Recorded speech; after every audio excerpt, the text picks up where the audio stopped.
Given we have quorum, yeah, I'll call the meeting to order.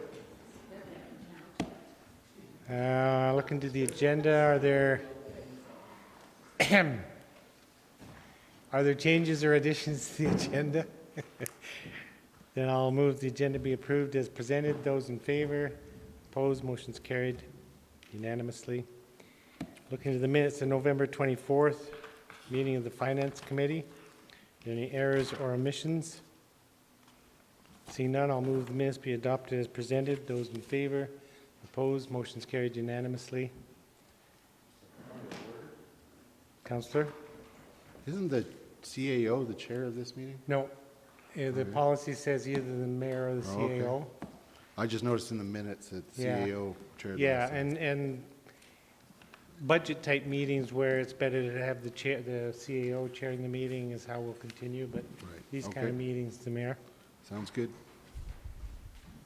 Moving on then to item D1.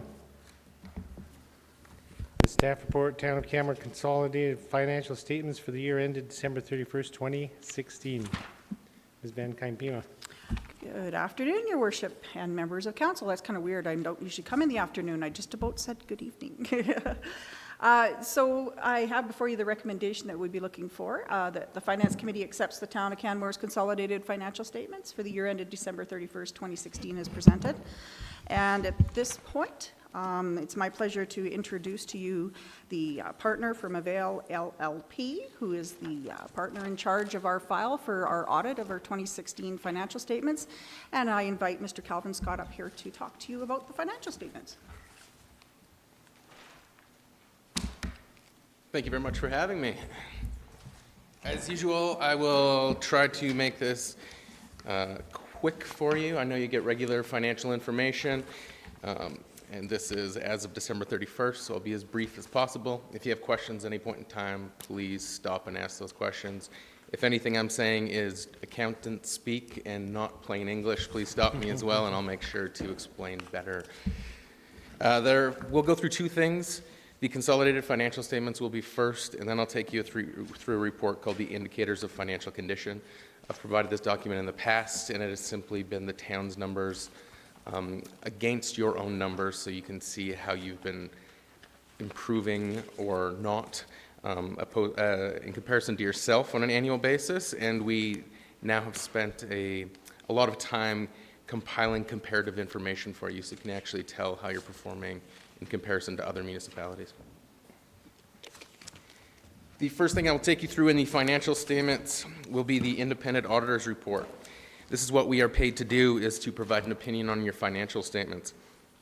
This auditor's report would say that these financial statements are the responsibility of management.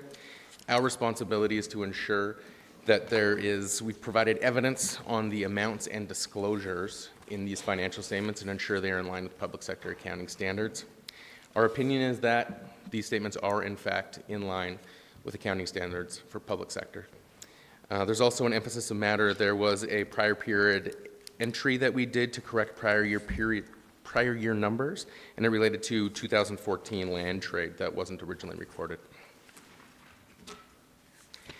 The next page of the financial statements is the management report, which once again states that these financial statements are the responsibility of management, that they were prepared from information provided by management. As a council, your responsibility is to ensure that management is fulfilling their duty with regards to these financial statements. And now the numbers. I'll take you to page 4, which is the consolidated statement of operations. Page 13 of your packet. In a regular set of financial statements, this would be the income statement or statement of revenues and expenditures. This will show how the town performed this year for the 2016 period. On the revenue side, there was an increase of approximately $3 million of revenues. This came primarily from $1 million of increase in property taxes from last year. There was increased user fees and sales of goods as well. There was development levies this year increased significantly, and that related to Big Moose Development, MacArthur, the Malcolm Hotel, and Super 8 all had large development levies during the year. Franchise and concession contracts, both Fortis and ATCO were up, and this was consistent across all municipalities. There was also facility rentals increase this year.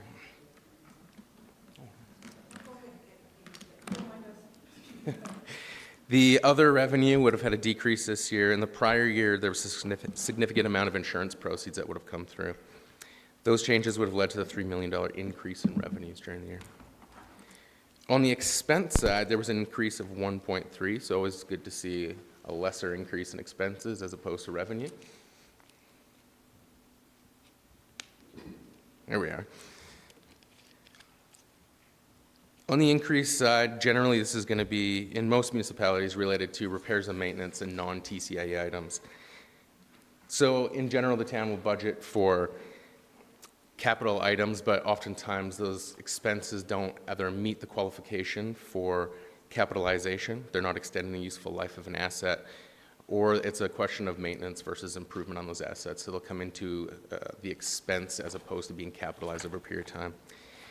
So if we look at administration expense, there was an increase in non-TCA expenses of about $300,000 there this year, which is about $800,000. There's also increased legal in that area, which would have increased those costs this year. The roads, streets, walks, and lighting, an increase from last year. There was nearly $1 million of repairs and maintenance that would have been done this year. In waste management, there was a decrease, and that's going to be less repairs and maintenance. So again, a consistent theme of depending where the repairs and maintenance are being done, increases and decreases. You notice in the public housing operations, there was an increase from 955 to 1.5, and this is related to Canmore Community Housing. With a new building coming online, there's additional expenses in that area. And utilities, EPCOR costs were up and consumption was up as well, so there was a $500,000 increase in those expenses. For the operating side, that leaves you with an excess of revenue over expenditures of $1.9 million as opposed to the $186 last year. Below that is going to be capital revenue, so any income that's come in to fund capital purchases. There would have been $9.5 million of government grants and contributed tangible capital assets of $2.5 million. So this is any assets that you have taken over that someone else has given to you from another MD or from a developer. This statement shows that there was an excess of revenues over expenditures of $14 million for the year. This statement does not include any transfers to or from reserves. It does not include capital asset purchases, and it does not include debt repayments as well. Just interrupt there, back on the contributed tangible capital assets. Can you tell me what exactly that was? Is there a For note on this there? year, I believe it was going to be the CCHC, if I recall correctly, the new building coming on board? MacArthur Place, yeah. So the $2.5 million TCA is from MacArthur Place, or has to do with? Yes. So, from the $14 million of excess of revenue over expenditures, we can see that included in that would have been amortization of $8 million, which is a non-cash expense. However, there was $18 million worth of acquisition of tangible capital assets this year.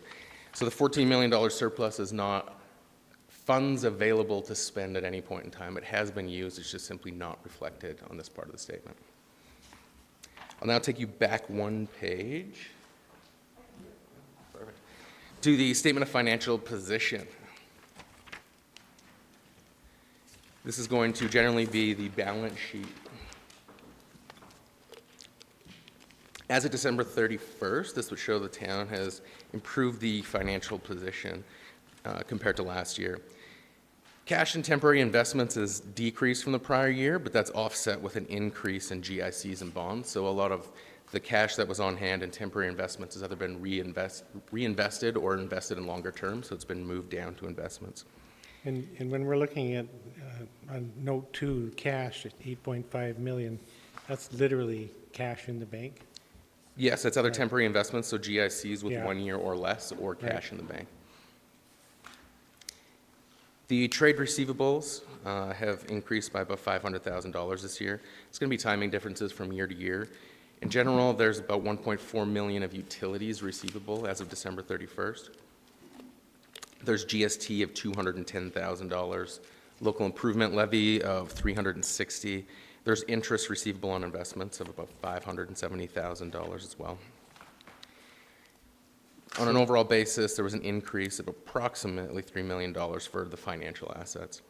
On the liability side, accounts payable are going to... Just another question. Yes. Note 5, the investments, the audited statements use the cost rather than market value.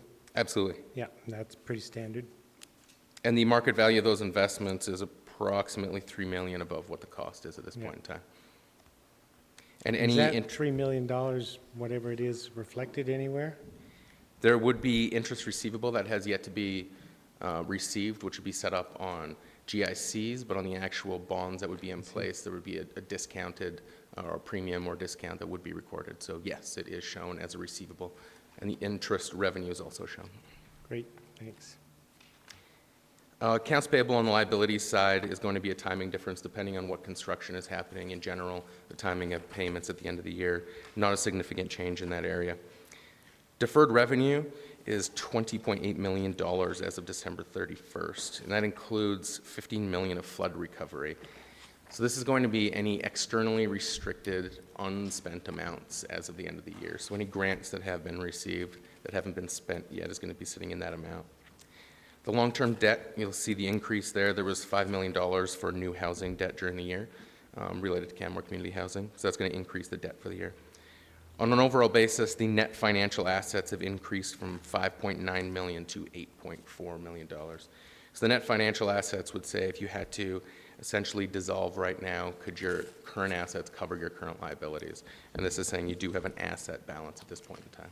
So looking at note 8 for the long-term debt, I have a couple of questions. It notes that the debenture debt matures in periods from 2018 through 2040. I'm wondering if the debenture on the Arts Place building that pre-existed, is that maturing in 2018? Oh, nobody knows. There's a significant list of different debentures that would be included. So. It's gotta retire soon. There's a list about this long, so I mean, we'd be happy to look it up for you. No, I'm just curious. And then another note under note 8 is the Bow Valley Credit Union debt is repayable upon completion of MacArthur Place. So has that been accomplished yet, or is that about to happen? That should be during the next year, I believe. So there's sort of two parts to that. One thing that's important to remember on these financial statements is these are consolidated. And because Canmore Community Housing Corporation is a wholly owned corporation, their books are in here. So there's two parts to that debt. The one is the guaranteeing, which Right. is now off for Okay. the two phases. But there still remains the debt payments that CCHC is responsible to pay Right. at the Bow Valley Credit Union. Okay. Yeah, it was more the guarantee financing that I was referencing. Yep. Yeah. Okay. Good. Wonderful. For the rest of the statement of financial position, the major or largest amount that's on these statements would be tangible capital assets. There's $302,000 net book value in tangible capital assets, $302 million. So there was $20 million of additions during the year. MacArthur Place was about $5 million of that. There was land for Wilson Way and Grotto Road for $1.7 million.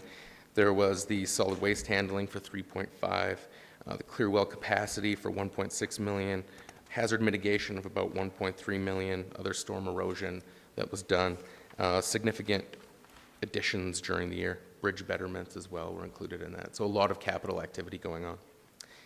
This leaves you with accumulated surplus of $311 million. Now, that's not additional money that can be spent. A lot of this has already been put to good use.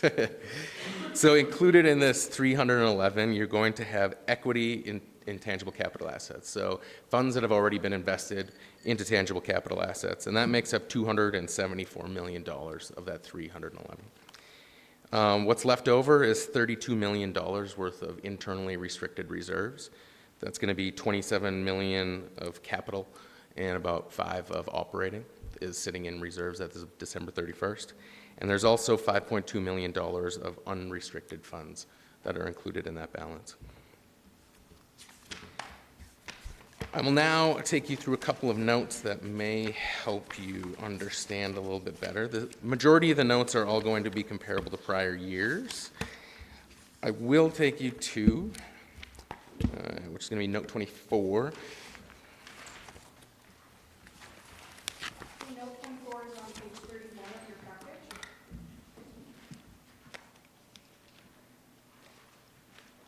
So in this note is the budget amount. The municipality is required to budget on an annual basis to a break-even budget. However, the statement of operation shows that you've budgeted for a surplus of $4.7 million. So this note shows the items that you have budgeted for that are not included on that statement and reconciles back. So although it says you budgeted for $4.7 million surplus, that statement did not include capital expenditures that were budgeted for, long-term debt repayments, amortization, transfers, or proceeds on debt. And that's how this statement reconciles back to the zero budget that was approved by council. The next page is going to be Schedule 1, which is the change in accumulated surplus. Now, these are the numbers. If we were to look at the actuals, the budget note that just showed how you get back to the zero, this is the actual description of how the municipality did during the year in comparison to that zero budget. So there is a surplus of revenue over expenditures of 14 million that we showed. From that surplus, there was 15 million used to transfer into restricted. There was 945,000 that was brought from reserves into the unrestricted fund. There was then 9.2 million that was used to purchase capital equity during the year. From reserves, there was also 9.2 from current year operations that was used to fund tangible capital assets. There was contributed capital of 2.5, disposal capital of 1.2, amortization costs, which is non-cash accounting costs, of 8.3. There was repayment of debt of almost 2 million, and then there was new debt taken in of 5 million. So at the end of the day, there was an actual surplus of $367,000. And if you look at that surplus in comparison to what your total revenues are of 48 million, 48 million plus the additional capital revenue that's there, having a surplus that is that close to zero is very well done. It's very good budgeting and very close to being right on. In the next line, you'll see that there was an increase, a change in accumulated surplus.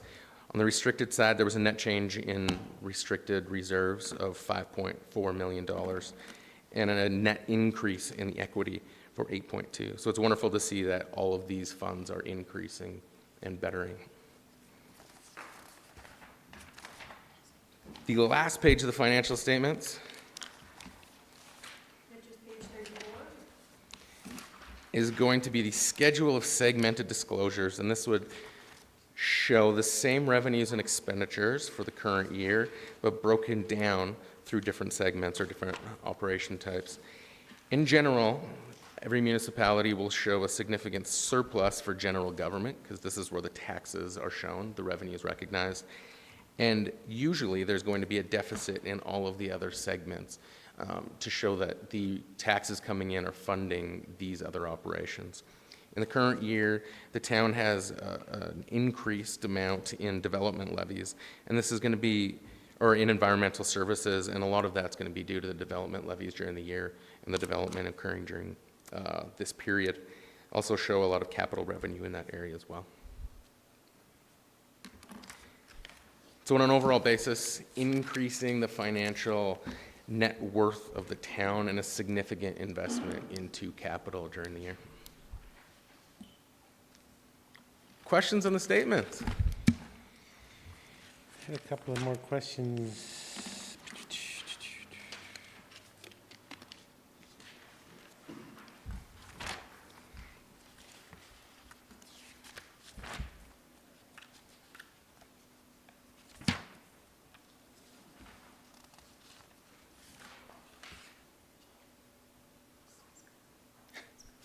Councillor Russell?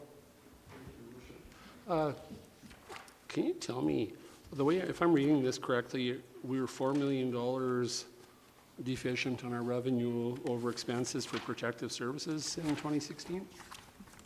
I think I'm reading that correctly. but- Correct. What page you on? Page 25 of their package, the schedule to consolidate financial statements. Okay, The last page is there. the one you had it up there a minute ago. Yeah. It's the very last page.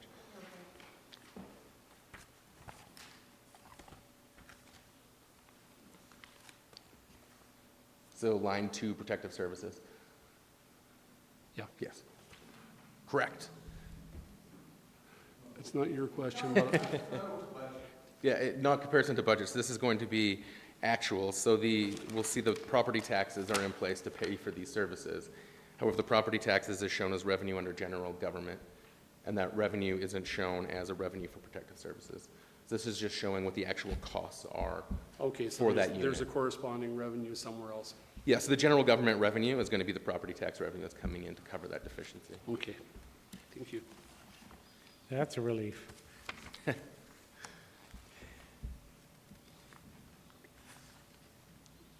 I'm looking through my notes. Anybody else have a question? Pop it out.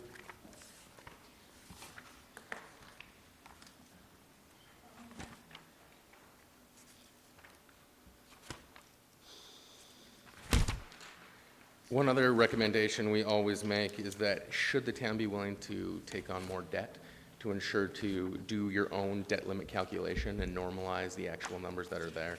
The debt limit that's required to be disclosed in your financial statement is based off of 1.5 times the revenue of the municipality.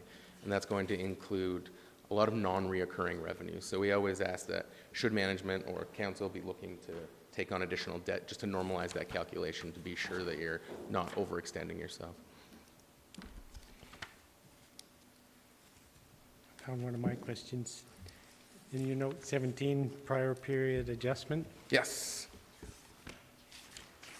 So it's adjusted to reflect unrecorded land addition and disposal pertaining to 2014 land trade. I'm assuming that's the trade we made with the province on the Palliser for the fair homeland.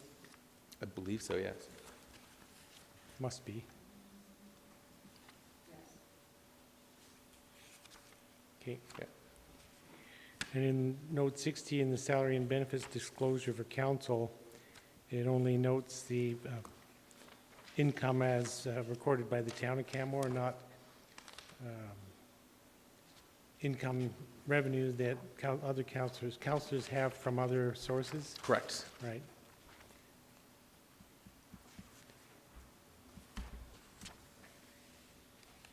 That would be you two, do you know off the top of your head what revenue was from Waste Management Commission? Councillor Sanford? I believe mine was $3,000 in addition to that taxable income. Thanks. Councillor Russell, yours would likely be about the same, I reckon.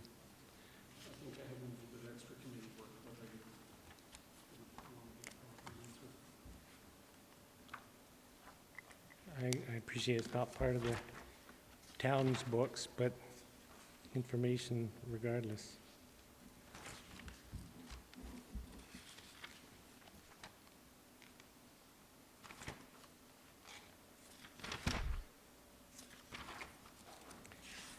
Okay, I think we're probably done with that report then, unless there's any other questions. See none, thanks for that, and what's next? Are you getting into this now, or? We can move into this right now, if you'd like. Wonderful. Yes, everyone will have, yeah. Somebody better start the clock.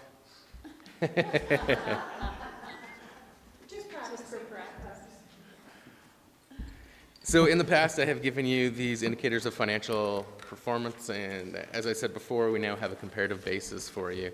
One of the main questions we always got was how are we compared to other municipalities? So we've put in a lot of legwork to get there. There'll be 4 comparative amounts on here. So the blue line will be the town of Canmore for you.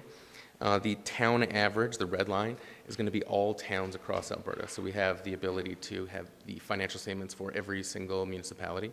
So these will be all the towns only. The comparable town average is going to be towns that have a similar population size.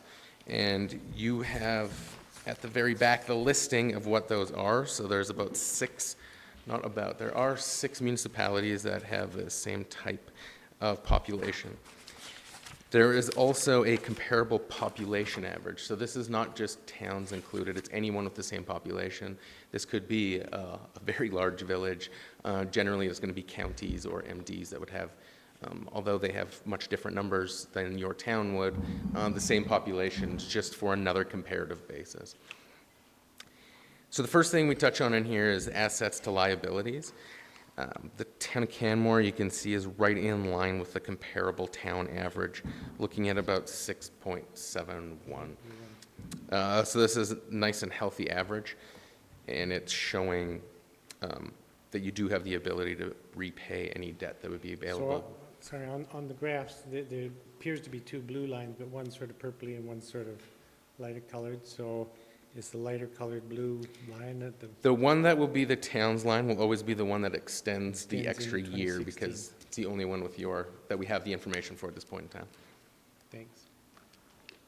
So having an asset liability basis, you're right in line, the town is right in line with the general average.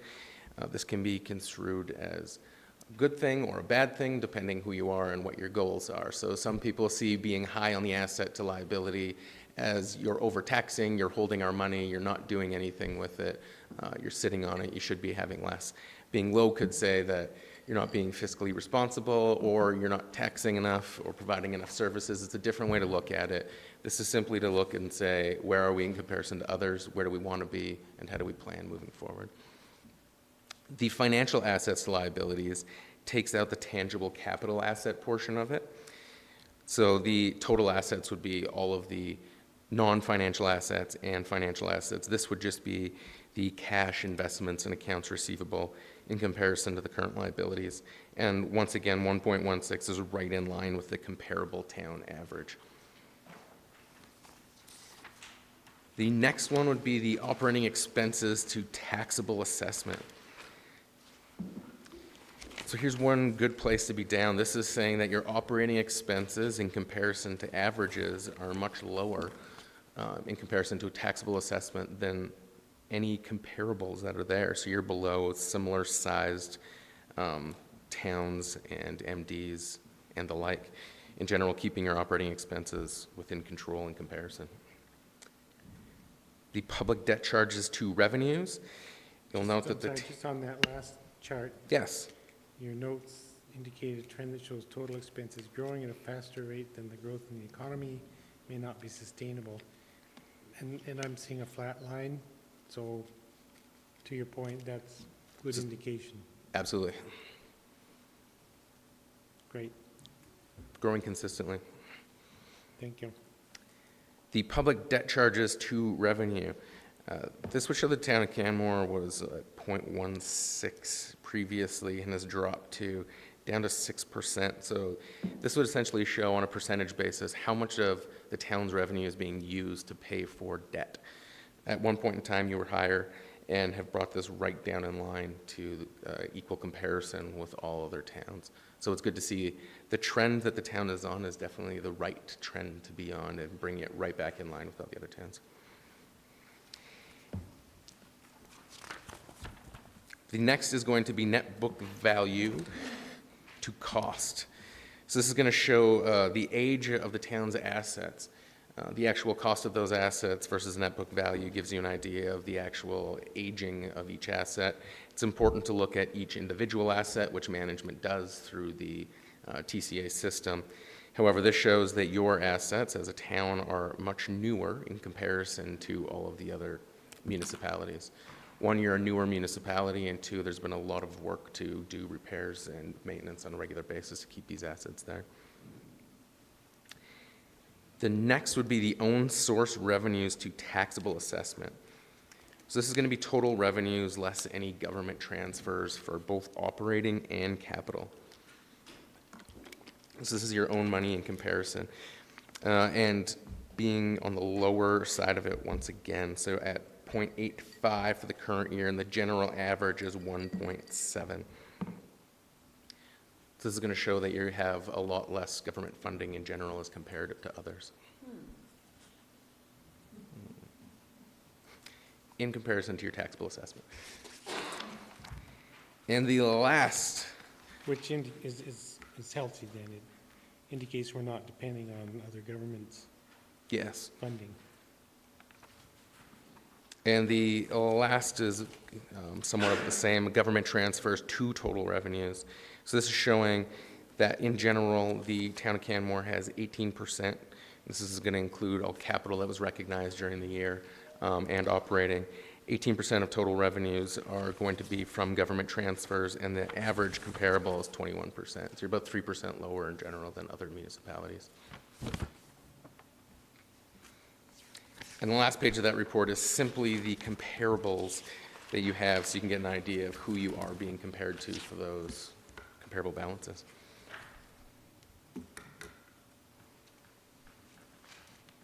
Any questions on those? So in general, the charts all would indicate that You're in a good place. in a good place compared to the other towns that we use for comparators. Absolutely. And should you wish to see this in comparison to any one or group of towns, we can do that as well, should you have interest in that. Thank you.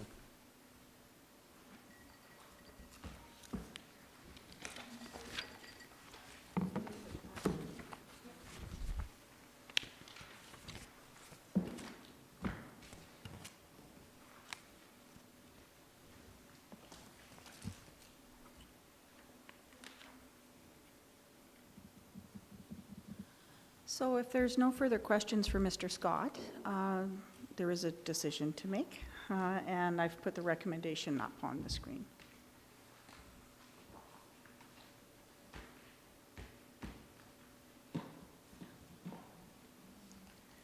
So then at this time, unless there are further questions from council to administration,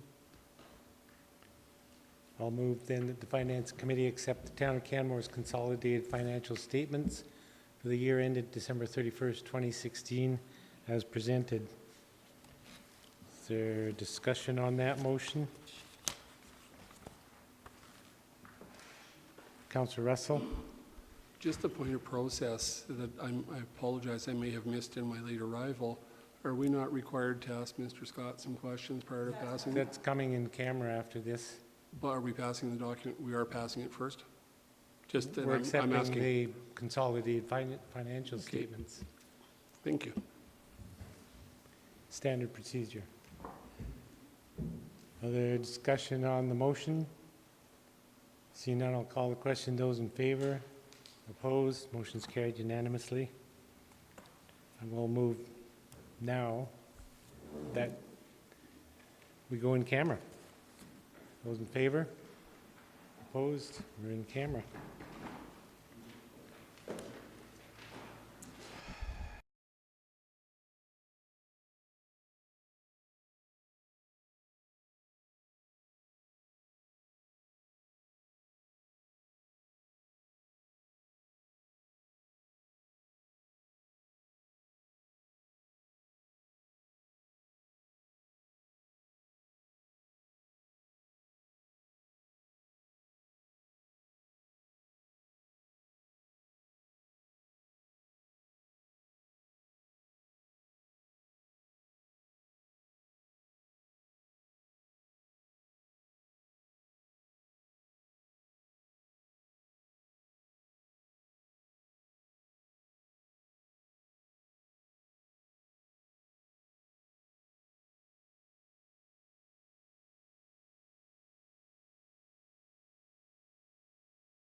Oh. Let's bring the manager. Tanya's out there too, I think. There you go.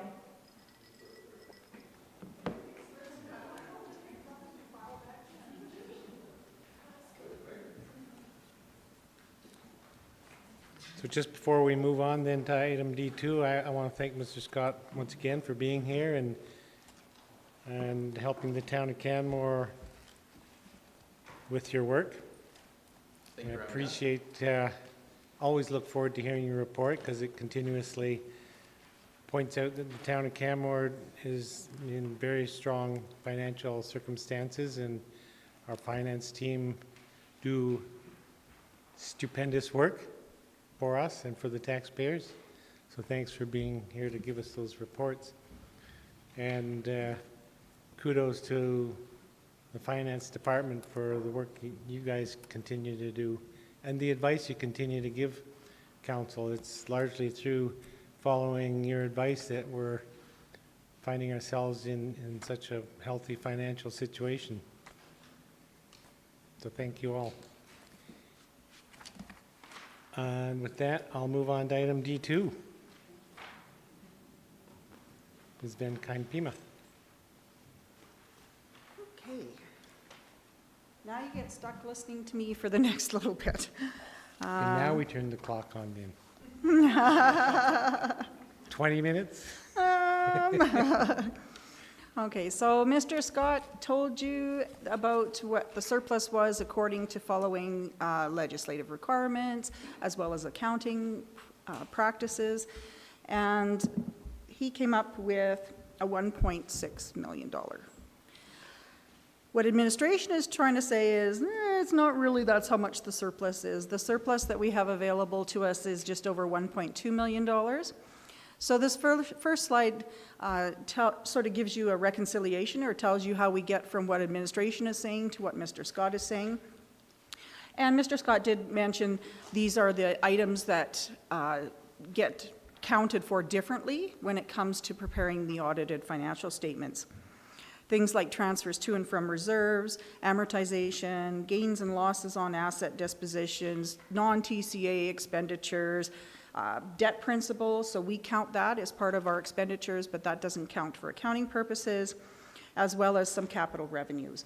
So you do all the ins and outs and all abouts, and that's how you end up with what we have anticipated from administration as saying we have a $1.26 million surplus to allocate. And the purpose of this report is to get council's yay or nay on how to do that allocation. So what's a non-TCA expenditure reclass? Yeah, good question. I'm going to turn around to the experts. Anyone? Isn't a tangible capital asset? Yes, but it's the reclass that's got me. Well, it's just a different terminology. So the list is long, so it makes that couple $1 million. But some of the things, local transit implementation, we considered it as the capital list, but it really isn't a TCA, so that was close to $400,000. Okay. Any of the plans, like fire rescue strategic plan, all the work, the Fire Smart work, again, they're capital assets, or capital projects, but they're Okay. non-TCA. So it's literally reclassifying something that was a TCA and is no longer. No. No, It's that- reclass, so if you recall during budgeting time, we talk about our one-off type of things. We don't include those in the operating budget, so it doesn't cause the up and downs. We put those one-off type of things in our capital budget. So what this is saying, okay, you had it in your capital budget.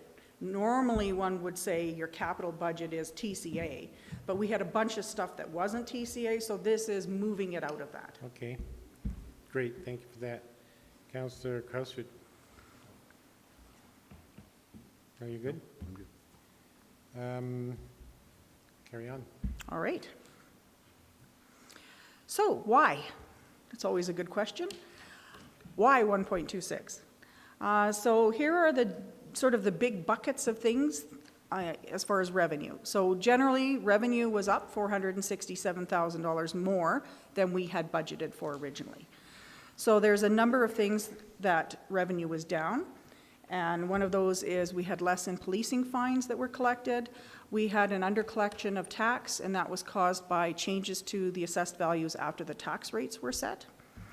We have a decrease in anticipated investment revenue, and then a whole bunch of other net from all different areas was a decrease of $5,000 over what was budgeted.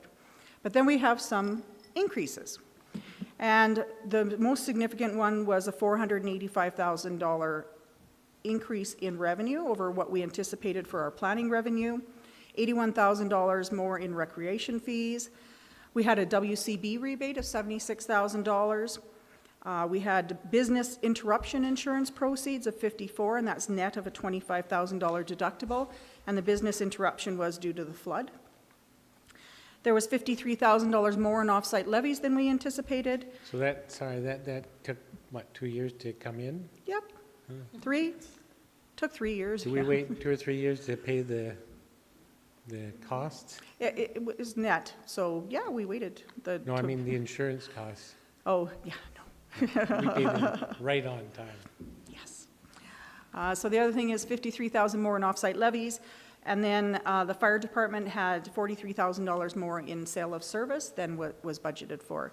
Most of these changes in revenue were also sort of, because we report during the year and we're monitoring things as we go, if council will, or the committee will recall when we did our work on the budget, we did account for what these trends were and made adjustments for the budgeting for 17 and 18. So, expense side. Expenses were actually $794,000 less than what we had budgeted for. $472,000 is just general savings, things like travel and training. There was lower World Cup contributions required than what was budgeted. Diesel costs were less, advertising and promotion was less, phone and communications. We spent less on pickled sand because if you'll remember, winter 2015-16 was quite mild, which, and all of this, we had an increase in insurance costs. So those are things that were to the good for net general savings. We also had $320,000 savings in contracted services, things like we had less of a transit contribution to the Regional Transit Commission. Our policing contract was less than we thought it would be. Again, milder winter, not the one we just had, the one before, so snow removal costs were down, and because you're doing less sanding and salting, you have less street sweeping in the spring, as well as recreational programming costs were lower as well, and council has heard this before. Through the year, facilities had a bit of some staffing challenges with some vacancies, which translated into lower contracted services cost because there wasn't the staff to manage contracts and get things finished in that area. Two areas that were higher was legal, no surprise there, as well as fleet service costs. So all of that put together, between the revenues and the expenses, is what got us to the $1.26 million surplus. Can I ask a question? Councillor Krausert. Thanks. Just to confirm, we would have had a sense of those sorts of trends when we were in the budget preparation, and so those sorts of savings have already been taken into account, so that we're actually not over collecting for this coming year. We've already taken into account these savings, correct? That's correct, and actually there's a slide coming up that sort of shows you the trends in surpluses and allocations, and actually one of the points to make there is our surpluses are getting smaller. Yep. So one, we're budgeting even tighter than we historically have, and we do always take a look at trends and make adjustments as we're growing. Great, thank you. Okay, so surplus allocation. So if you look to see, this is the slide I was talking about. In 2013, we had one. Bless you. We had 1.9 million to allocate. In 14 was 1.7. 2015 was 1.3, and now it's 1.2. Now, a lot of the surpluses are for unanticipated revenue sources. Planning revenue fluctuates and things like that.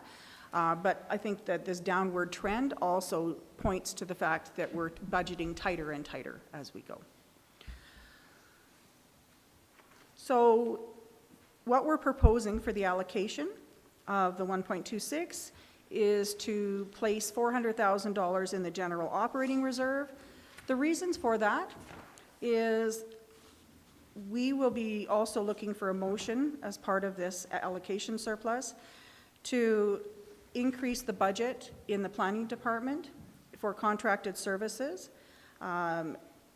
because there is a cost increase anticipated. For 2017, we've already gone through our budget for the EIS studies and getting close to the contracted planning help. So it's anticipated, because in 2016 we collected more planning revenues, which is fees, then all the work starts after the fees are collected. So that causes some difficulty or challenges, because the revenue is recognized in 2016, but we're going to have to do all of the work in 17 and 18. So it's administration's recommendation that we shift $400,000 of that planning revenue so that we can better match it to the years in which those expenses are going to be incurred. The next reserve that we're recommending that we do the transfer to is the general capital reserve. So basically how that number came to be is we figured out, okay, $400,000 to cover off some planning expenses. Then in 2017 budget, we originally had hoped to increase our contribution by $50,000 to the flood mitigation structure reserve and the asset rehabilitation reserve by $100,000. So I added up the 4, the 50, and the 1, and then the leftovers I'm recommending to go to general capital reserve. And the justification for that is the general capital reserve is predominantly funded by one-time contributions and transfers, but it's also the go-to source of money when we have capital projects that arise during the year or unexpected capital expenditures. Usually the funding source tends to be the general capital reserve. Oh, something else to mention. You know how we talked about don't use a non-recurring source of revenue to fund a recurring. So if you're thinking along those lines for the flood mitigation and the asset replacement rehabilitation, okay, we're going to increase it by $50,000 and by using this surplus. Well, where does that leave it going forward? Well, if you will recall, we did the 2-year budgeting, so 17 didn't include the increase, but there is an increase of $50,000 for the flood in 18 and 100 in 18. So we would just be kickstarting that increase. We wouldn't do an additional increase. So it's not like we're not using a reoccurring source. It's a one-time opportunity to make up something when we were making our tough budget decisions. Can I ask you a question? Yeah. Councillor Cressert. Yeah, so just along those same lines then, the planning ones, those are for current expenses that are anticipated to go over, like for the EIA or EIS third-party reviews, and for contract positions, correct? Yes. Yeah, thank you. And it directly relates to the fees that were collected that caused that overage. Great, thank you. So that's just administration's recommendation, sorry. Mr. Fark has something? Sorry, just one minor clarification. It's not necessarily for contract positions, it's for contracted services that, for example, we may choose to outsource certain discrete parcels of work. It is not a permanent hire, that is correct. Okay, so that's administration's recommendation, but as always, the decision is up to the Finance Committee now that Council has delegated this authority to you. But there are some, alternatives that you could consider and that administration did look at. You might want to direct your surplus funds to different reserves. Historically, there have been contributions to the PAH reserve, so there was some consideration given to that. And there is sort of a policy that says you should look at if there's a planning surplus, you should consider perhaps moving that into the PAH reserve. So that wasn't part of the recommendation, and the reason for it mostly is because that excess in planning revenue is going to relate to expenditures in 17 and 18 that arise because of that. But also it's anticipated that there will be a land sale of the Palliser lands, and the proceeds from that is going to be recommended that go into the PAH reserve. So that would be one of the reasons why we're not recommending a transfer to the PAH. We also gave some consideration to, could we use this surplus to reduce the 2017 tax requirement? We're not recommending that, as we've had recent unbudgeted operating in the form of EIS and contract services, some capital expenditures that actually total more than that surplus. So between that, and as you know, every year there's things that come up that you didn't budget for, you need to find a source of funds for, and so therefore that may result in future higher taxes being required. So therefore, we are not recommending that we use that to reduce the 2017 tax requirement.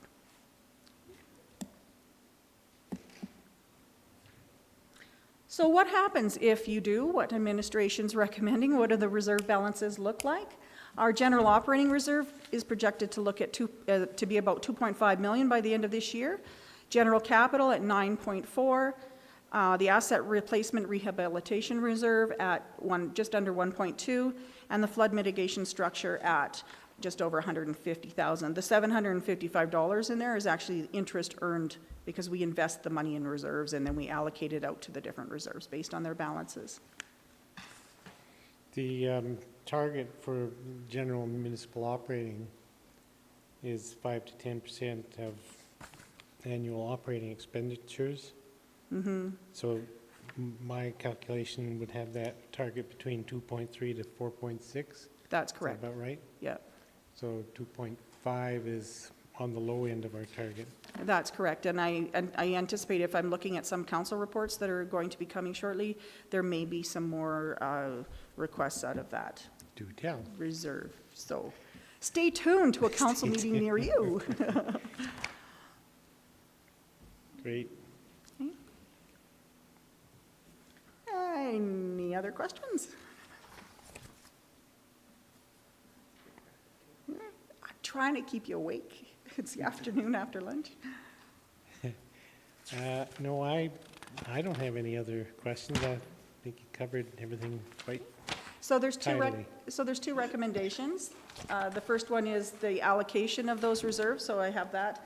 And then the next one is that budget increase that I had suggested. Correct. And the second motion would be to increase the 2017 P&D department budget. Yeah, if you're looking at the front page of the agenda, the resolution that's on that Okay. front page is slightly different than what's actually go on on the the overhead. report. I'll read off the overhead then. Okay, thank you. Okay, are there other questions? Councillor Sanford? I have a question for you. With the 50,000 to the flood mitigation structure, Yes. you're saying that there's 150,000 in that account right now, in that reserve? There's $100,755, and Okay. if you put the 50,000 in, that would bring it up to 150. Okay, so when did we start that reserve? And A couple of years ago, yeah. is this the third installment for that then? At I think it's a second installment, if I'm remembering So correctly. did we start it off at 100? We started at 50.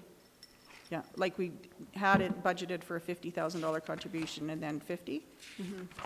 But then we're going to add this 50 to So it. this will be the third year then, we're adding 50? No, this would be sort of so the idea was 50,000 in the first year, 100,000 in the second year. So Remember that's we what gets reduced up. at the capital, or the budget approval Yeah. time? Yeah. It was going to be a $100,000 contribution, we Right. knocked it down to 50. So that's why I'm wondering, this is the third time we're contributing that, at 50 each? Yeah, Mr. Sarte, I think, had mentioned that the idea was to increase it by $50,000 a year until we Yeah. got to, I think it was $200,000 a year contribution, and then that would be the sustained amount. And that money is to be used to help maintain any debris flow structure maintenance. Okay. Yeah, I just wasn't sure how many years we've been contributing it to. Yeah, I think it's So, 2. Okay. Thank you. Thank you. Are there any other questions at this time then? Seeing none, thanks very much for your report.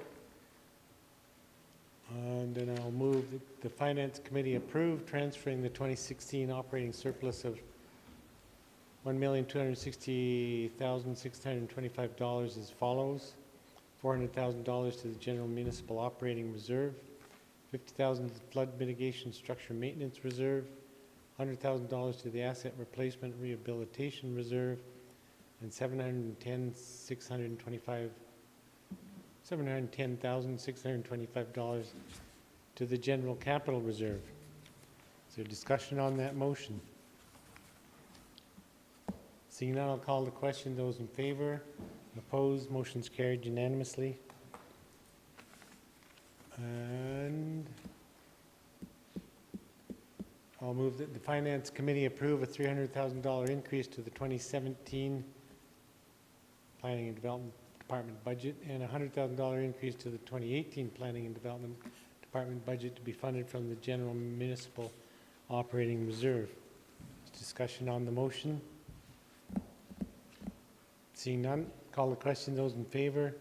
Opposed? Motion's carried unanimously. There you go. Can you imagine? I found something with that spelling.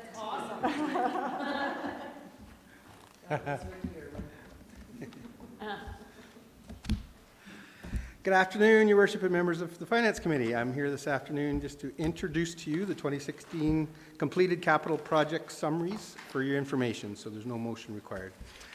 Attachment 1 is the complete status listing of all the capital projects that were started, ongoing, or completed in 2016, so every single capital project. Attachment 2 is the list of projects that are not complete and are being carried forward into 2017. And attachment 3 is detailed closeout sheets for each completed project that we're continuing. I'm not going to get into specifics, but if there's any questions you may have, we welcome any questions, and I may refer to Mr. Fark or Ms. Cothill if there's any project-specific questions as we go along. Thank you, sir. I have just a couple of minor questions. Councillor Crowther? I think you called on me. Thank you, Your Worship. Well, I know I have a couple of questions, but I haven't found them yet. Okay. So you had your button on. Mr. Irwin, thanks for bringing this forward.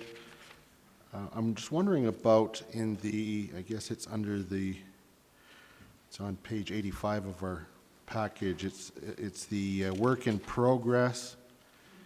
I was just curious, how do we use up the $2015 before we used up the $2014? Because I see there's two lines.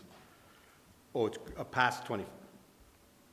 Pardon me? Sorry. Yeah, I see that there's like 1311 is fire smart thinning, and it talks about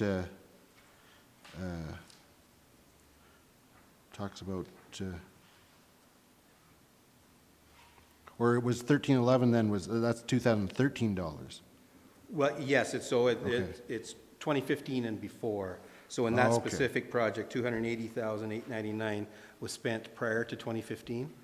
So between Okay. 2013, 14, and 15. So we are using we've Yes. got multiple years of funding, and we're still we just used up the 2013, and then we've got the $2014 is what we're spending right now.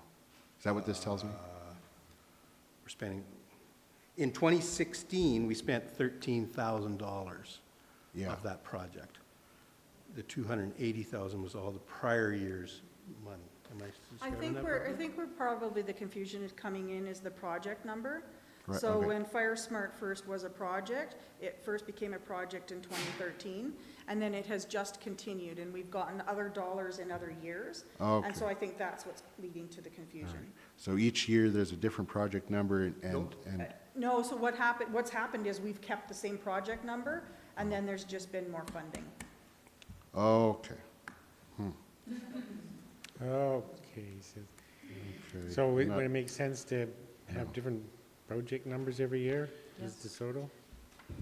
I do believe there are different project numbers every Yeah. year, because there's a project number 1311, which is Fire Smart Thinning Program, then there's 1411, which is the Fire Smart Program, Which is 2014. which is Every 2014's project has a program. unique number that Yeah, every follows pro- through every single. Yeah, so if you just want to follow along the 1311 number, the last three columns show you where the budget is and the total variance to budget. So the original budget in 2013 was $305,000. We spent $280,889 between the years 13, 14, and 15. Correct. There was a small amount, $13,549 spent in 16. So of the $305,000, we've spent a total of $294 to date. Yeah, so I guess the essence of my question is how can we have two lines that are still active, still being whipped?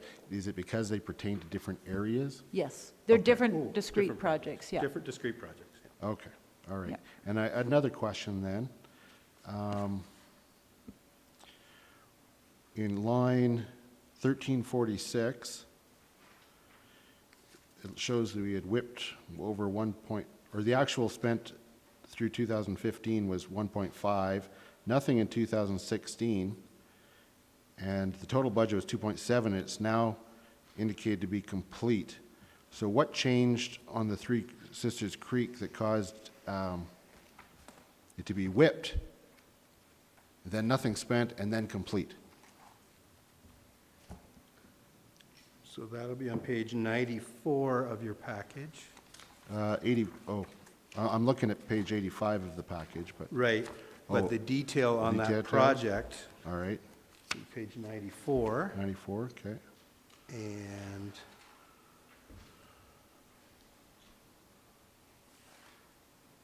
the note at the bottom, yeah, describes it, yeah. Okay, just to use funds that we weren't spending then.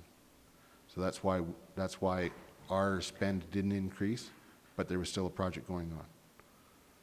So the budget never included those grant dollars, is that? Oh, I believe this was all grant dollars, I believe.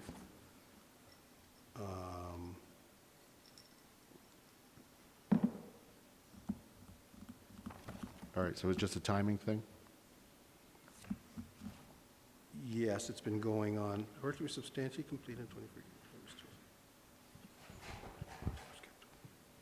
So I believe it is, as the description states, so the project was substantially complete in 2014. There were some grant funds that were still available.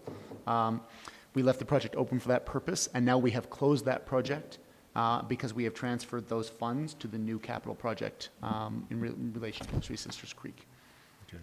It was just strange that it was left open, nothing spent, and then it was closed. Right, Yeah. and it was for that reason. It was left open specifically to allow us to take advantage of the grants, which we are now able to transfer to a new capital project. Okay, all right. And I had one last question then. Can you remind me on when pumper 32 is going to be purchased? Is that this year?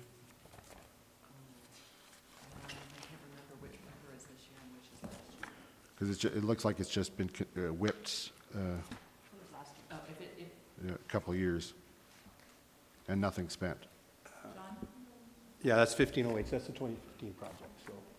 Yeah, so we have sent staff for the build for that truck to look at the truck. It's being built as we speak. Okay, so it's, Yeah, but it will be paid for on delivery. okay, thank you. That's all your questions, Counselor?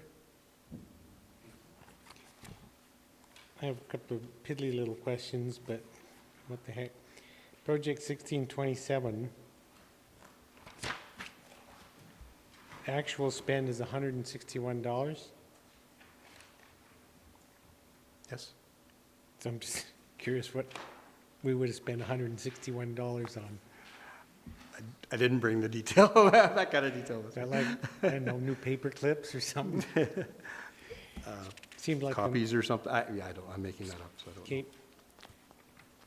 know. Okay. I did want to throw a kudo out to Public Works. I see all of their capital projects have been completed.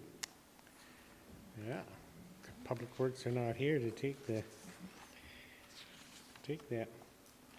1317, under the WIP project, that's the Legacy Trail connection. Just, anybody know where that's at right now, the Legacy Trail connection? Yeah, so the Legacy Trail connection to the Nordic Center, it's been delayed due to historical anomaly in land ownership. There is a small segment of land that is actually still owned by the province that crosses between the town-owned land and TransAlta's land. It's literally a couple of meters in width. It serves no useful purpose. It is a remnant of previous ownership. But it has added a layer of complexity in terms of getting the appropriate permissions in order to be able to construct the trail.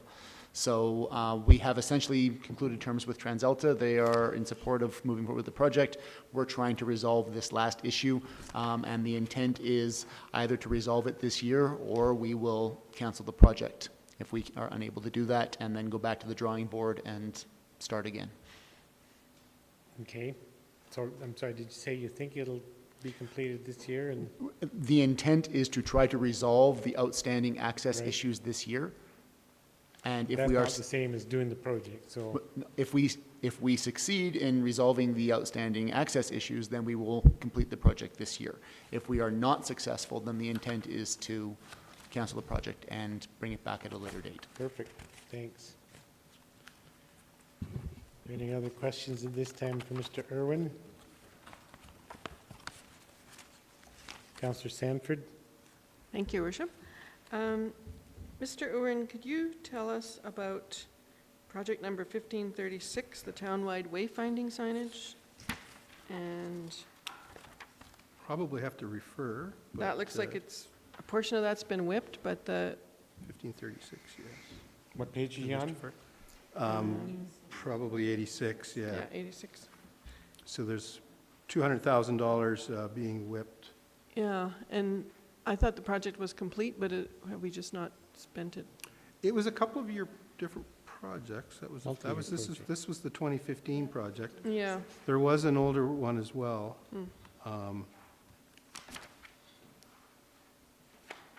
With 1327, so it's complete, the page before, because it was all done and approved and done in stages. Okay. So the 2013 project of 100,000 was complete, and the next phase is still going, so So the next phase is still ongoing? it's still and ongoing. I Are don't we know the expecting to details. see more signage installed, or do we That know? kind of detail I don't know, but Mike. will. Okay. Mr. Fark? So the next phase in the project moves away from vehicular wayfinding signage, to pedestrian access or pedestrian level. So that will be the improvements on the trail network and trail systems, the bike paths along the river, et cetera. So that is the next phase of the project Okay. that is planned, and that is the budget remaining for that purpose. Okay, thank you.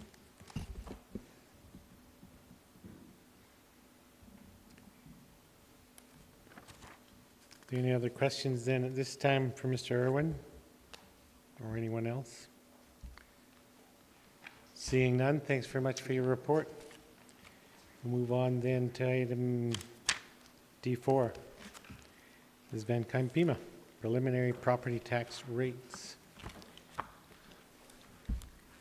So, excuse me.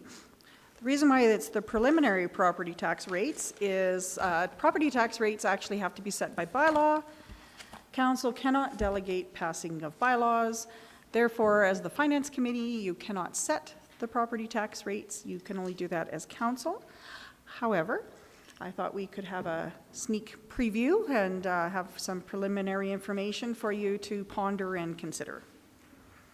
So we have prepared these rates in accordance with the property tax policy. And in case you're like the little blue bird, you can't remember, we do have a property tax policy. And I believe at last council meeting, there was a copy in the package for another purpose. So the pie. Okay, well, maybe not either one of those kinds of pies.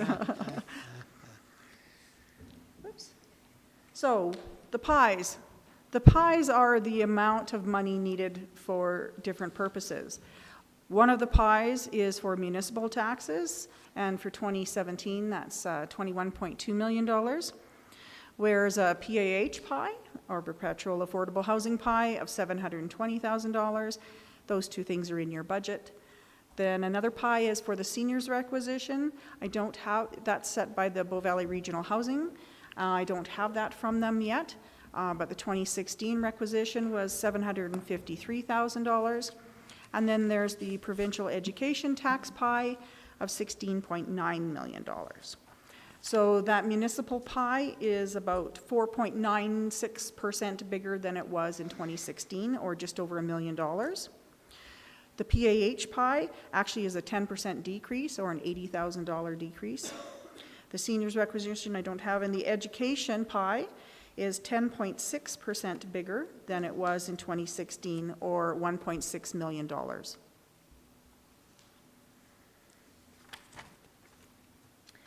So the next thing to do, once you know the pies that you have to figure out how you're going to slice them up. And slicing them up is done by using the assessment.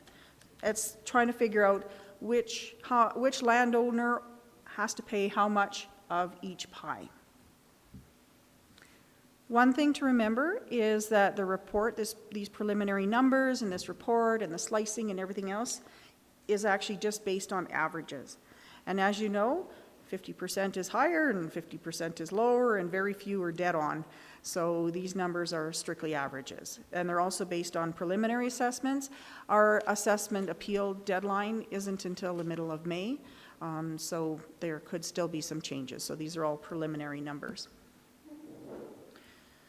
So looking at the slices, slices start out with bigger slices as to the type of, or the classification of the properties.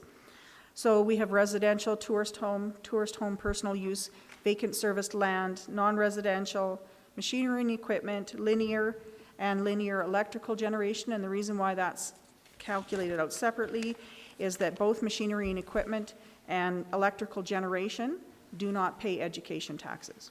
So it's important to split that out. And then the last bit of information is, what is the assessed value of the exempt properties? So that's a comparison of what those big slices look like compared to 2016 and 2017. One thing to remember is exempt properties are excluded from the taxable assessment base that's used to divvy up the pie. So what are the averages that we're coming up with? So not including parking stalls, because this year we had 1,400 parking stalls, and that can skew the average. So I excluded that. And if you look, you can see the changes in all of the different classifications of properties. So in general, the averages went up, with the exception of machinery and equipment and linear, which kind of jives with what's happening in the greater Alberta economy, which is sort of the driver of those two areas for us.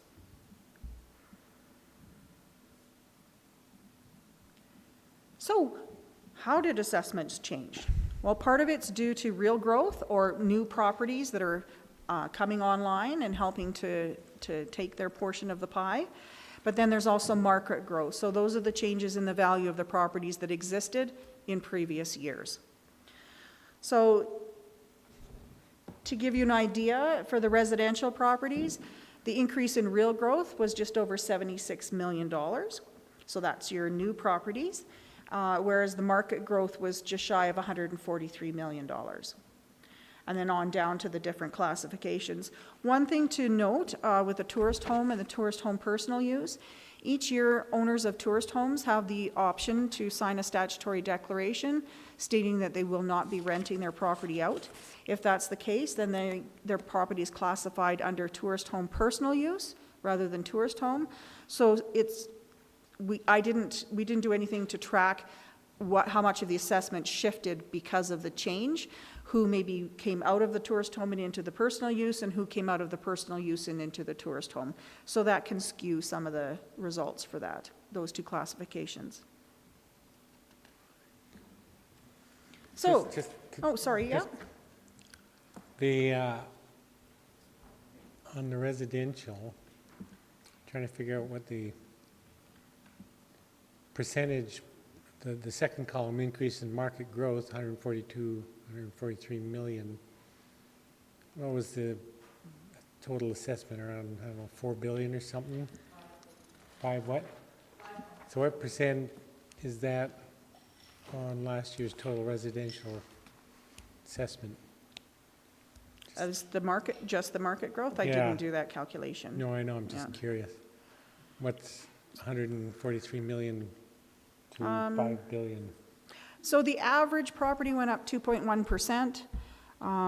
So I would say 2/3 of that would be attributable to the market increase. Okay. Yeah. Yep. The averages? Yeah. 5 point. All right, Yeah, so 143 million of 5 million, or 5 billion. Yeah, 3%. Okay. Thank you.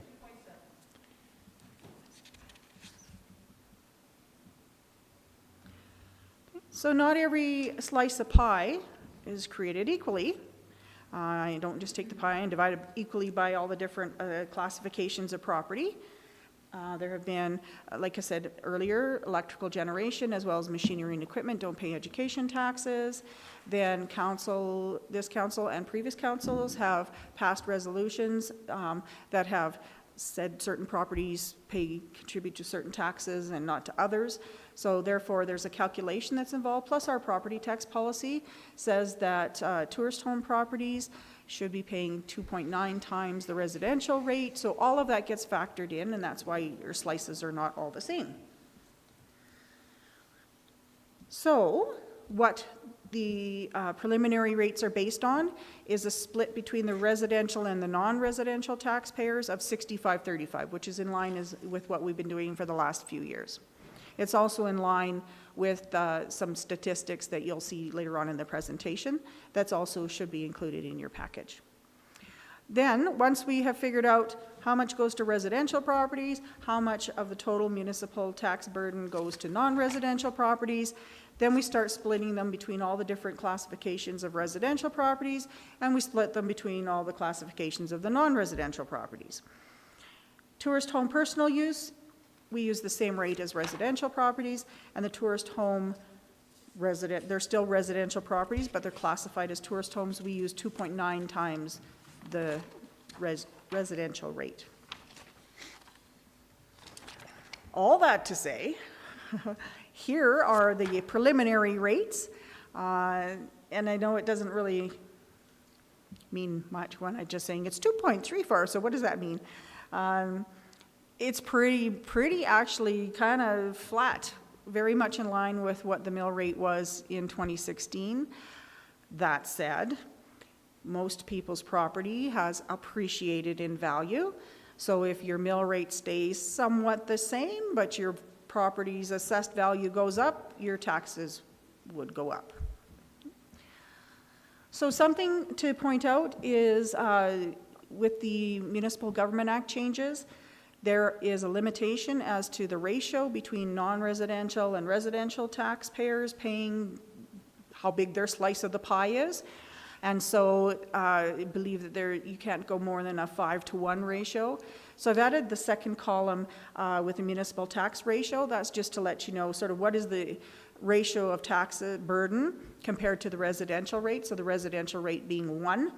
So our non-residential taxpayers are at a 3.47 to 1 ratio, so well under the 5 limit. Councillor Stanford? Thank you, Your Worship. We have 3 large non-residential projects that are being built this year, and none of them are reflected in this other than the land cost at this point. Correct. And so when they actually are completed, then we will be looking at the supplementary tax collection. If they're completed by October 1st in the year, then there would be a supplementary tax collection in that year.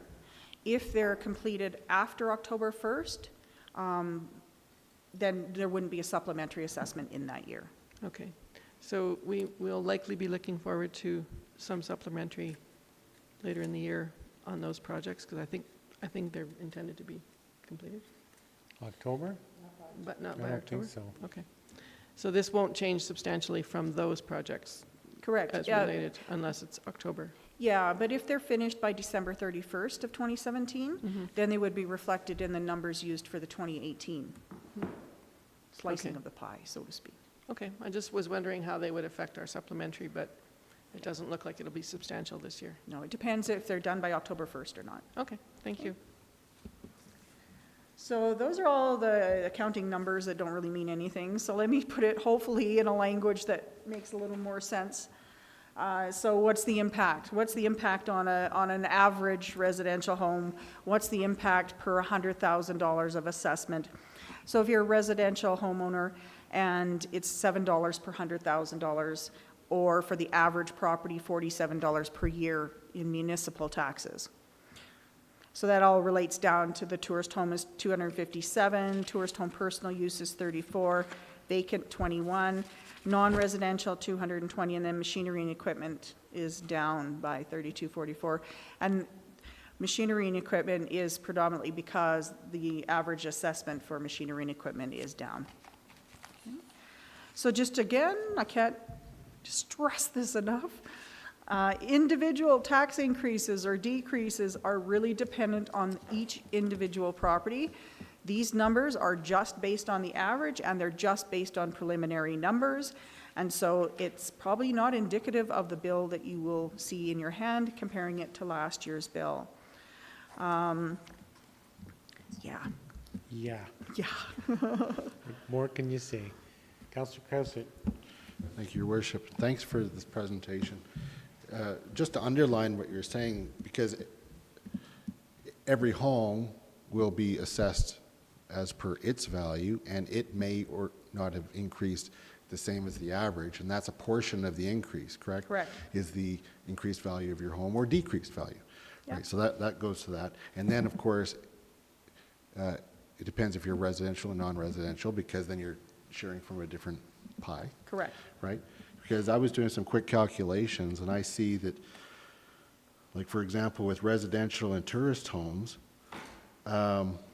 residential of the average increase is only 2.86%. Right.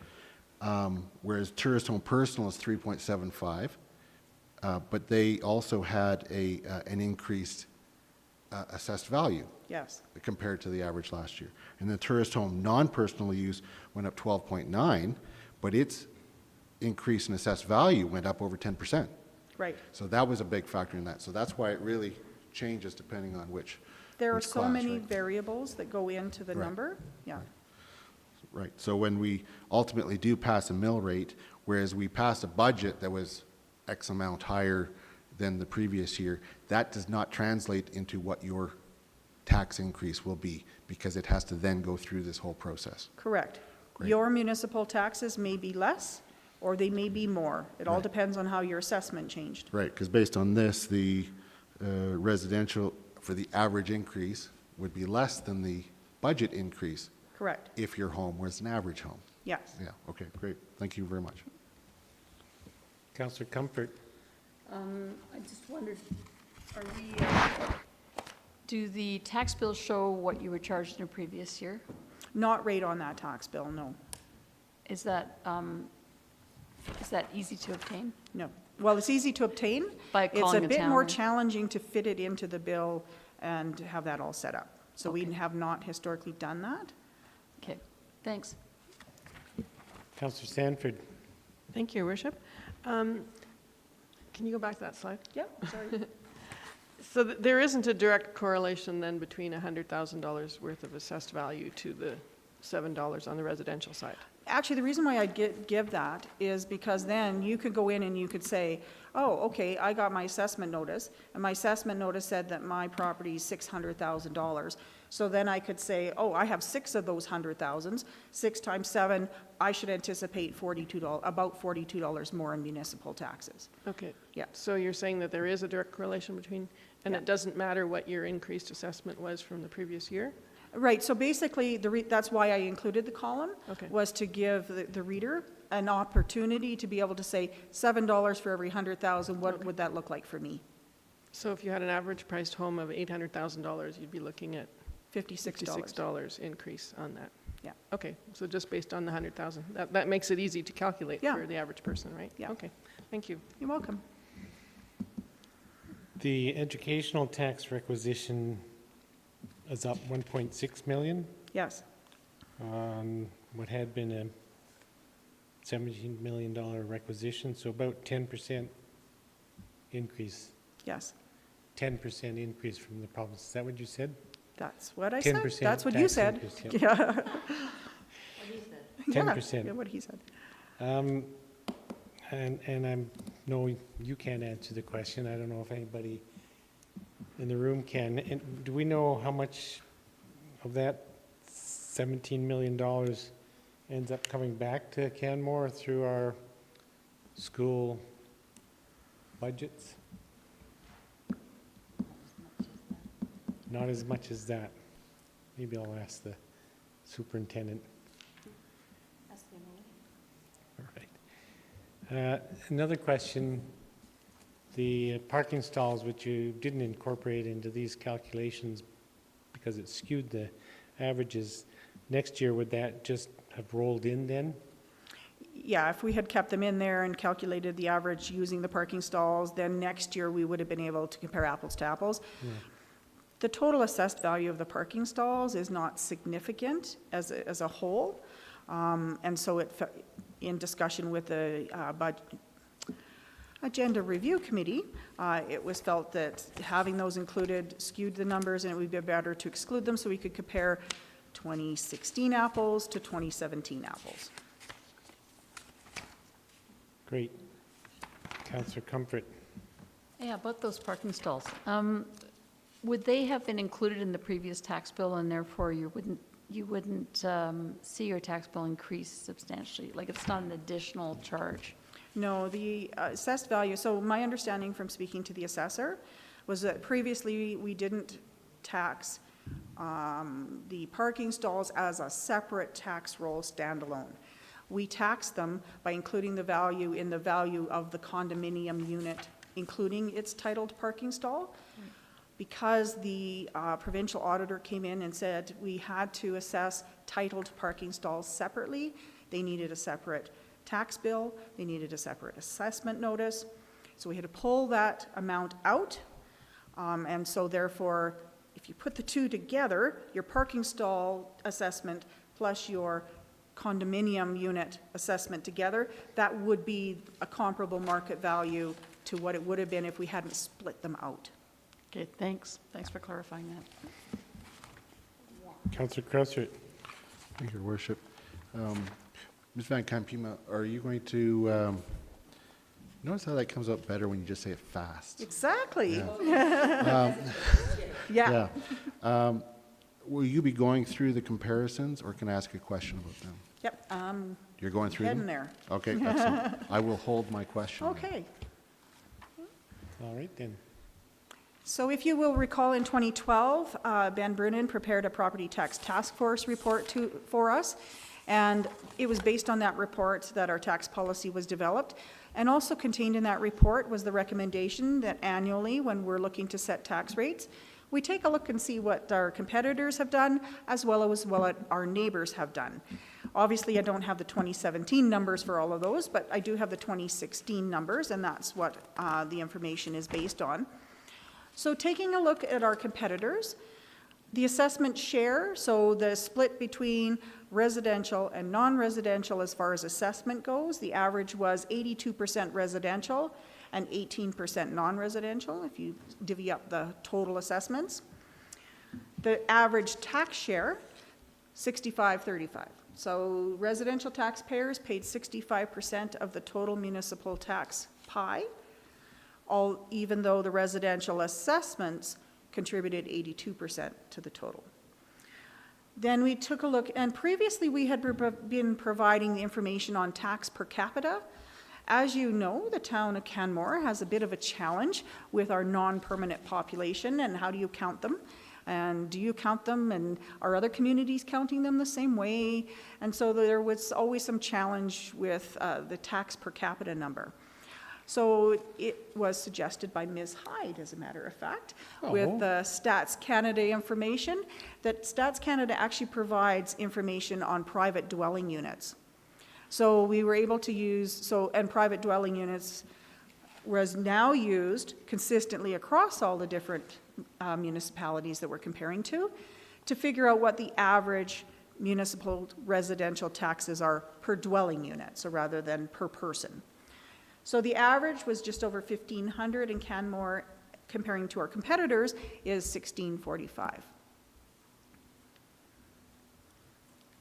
On the other hand, looking at a set of neighboring communities, and these competitor communities and neighboring communities come right out of Mr. Brunen's report from 2012. The average assessment share was 80-20 split, with a tax share of 69-31. So our 65-35 is still in line with our neighbors, spot on with our competitors. The residential municipal tax per dwelling average, looking at neighbors, was just shy of $1,800, and Canmore $1,645. So depending on who you're comparing yourself to, it changes the story a little bit when it comes to the tax per dwelling.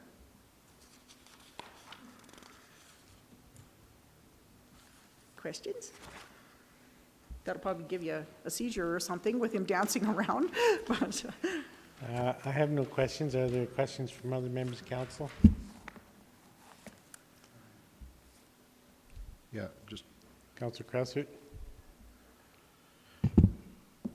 yeah, I guess my question was, is just to confirm, we're talking about, when we're talking about dwellings, we're just talking about every single dwelling. We're not, this is the amount you pay per, average per dwelling. It's not based on if you had an $800,000 home or 400, it's not 800 to 800 or 400, so this is actually a very good comparison, because if you have a more expensive home here, what your taxes are, you are being compared against a $400,000 home elsewhere. I mean, you're doing that, if the average price here is $700,000 or $800,000 and the average price of a home is $400,000 or $500,000 somewhere else, you're actually doing that comparison of what you're paying in taxes. And so even though we have expensive properties, the actual amount paid is comparable to our competitors and lower than our neighbors. correct. And I was just in the midst of doing a calculation based on our competitors that were in Alberta, and I didn't get a chance to finish it before my mic went on, but it looks to me that we are below the average of our Alberta competitors. Yeah, like I said, it all depends on who you're sort of Yeah. pulling into the mix. Because a number of those competitors that were lower than us, that would bring down the average, there were 2 in Alberta, but the rest of them were in BC. Correct. Yeah, so in fact, if you look at just Alberta competitors, we're below the average as well. Yep, that's a Great, good thank point. you. Yeah. Remind me when this come back for decision? It's coming back to the May 16th council May meeting? 16th. Yeah. Okay. Are there any other questions at this time then? Seeing none, thanks for your report. Thank you very much. And here's Joe. Asset management strategy.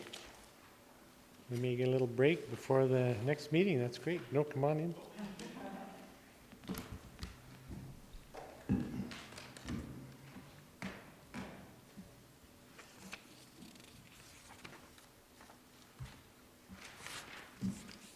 Okay. Your Worship and members of council, I'm here today to discuss the Town of Canmore's asset management strategy.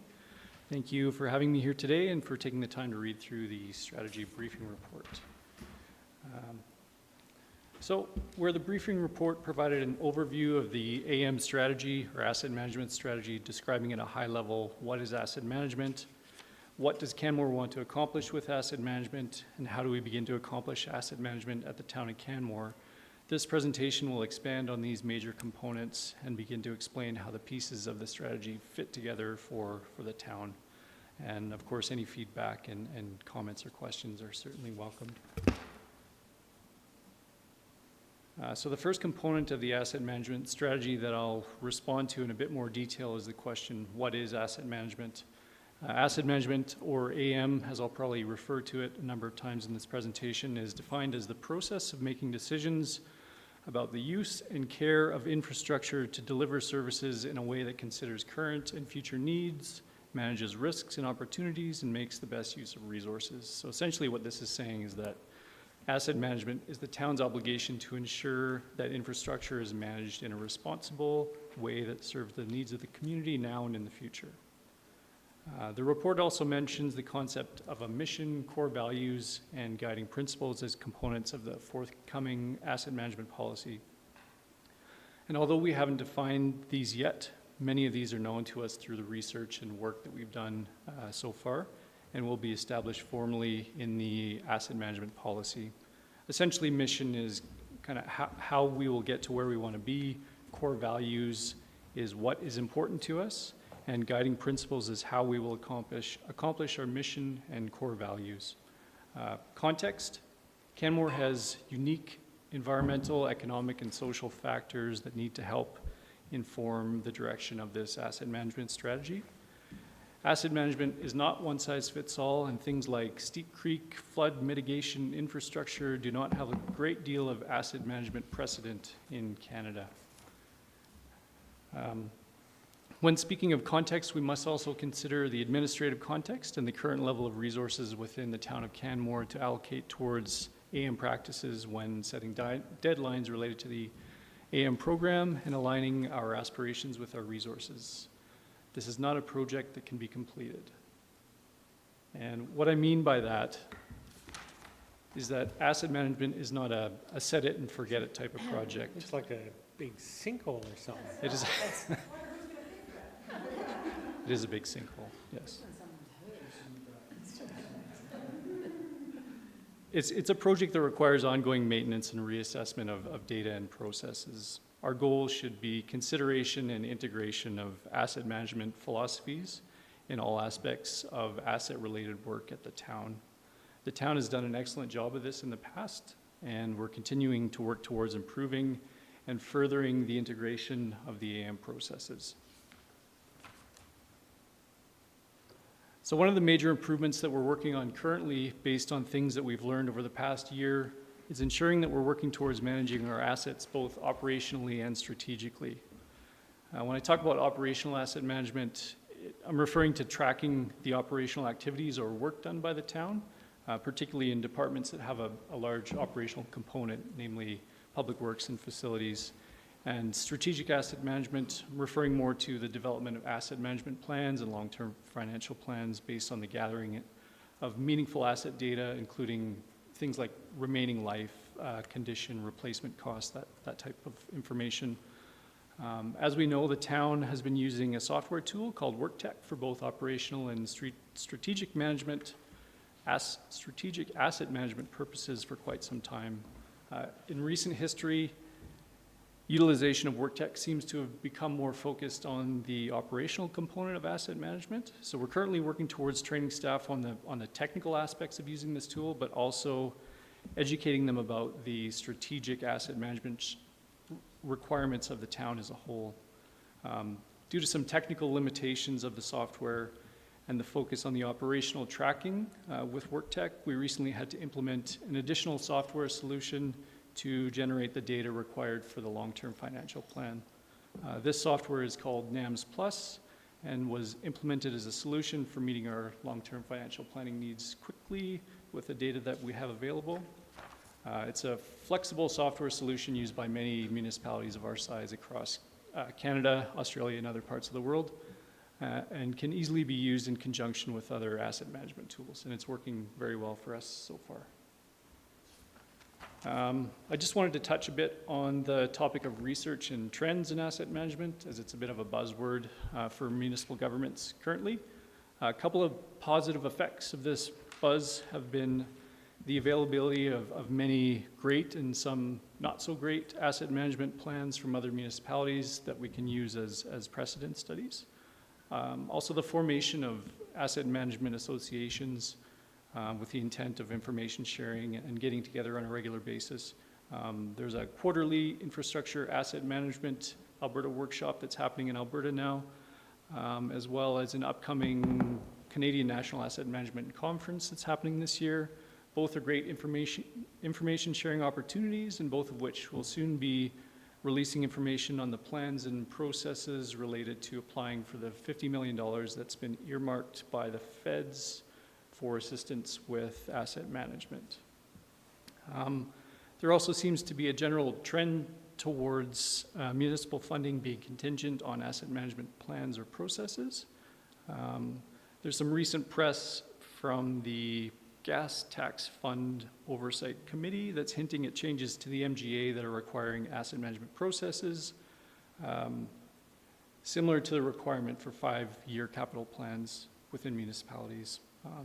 That same committee, Infrastructure Canada Gas Tax Fund Oversight Committee, is set to meet in March 2018 to review Alberta's approach to asset management requirements. And Municipal Affairs has also gotten on board by developing some asset management resources recently.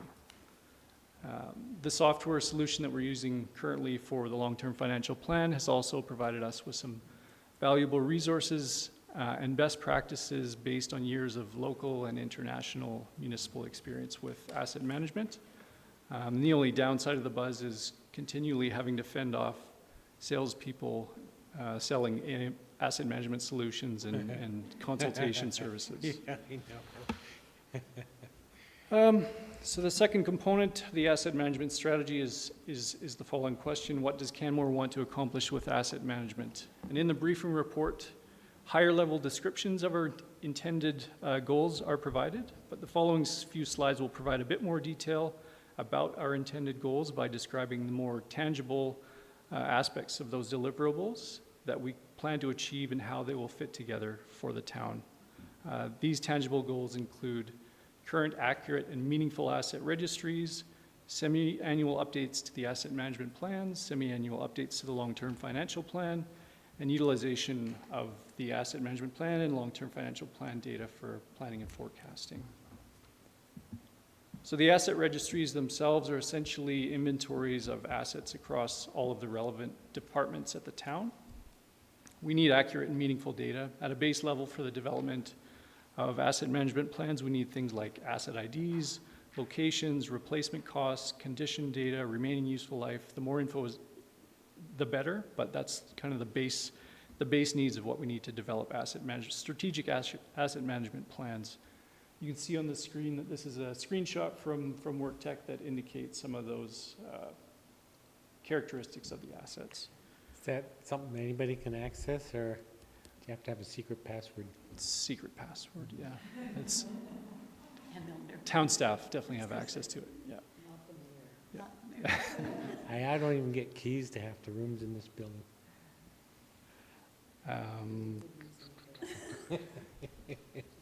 Sorry. So there's a level of ongoing maintenance and update communication required in order for the asset registry to be current and useful. And any further integration with insurance and TCA reporting or databases is preferable where possible, reducing redundant data records as much as we can. Just on that screenshot, sorry. Yeah.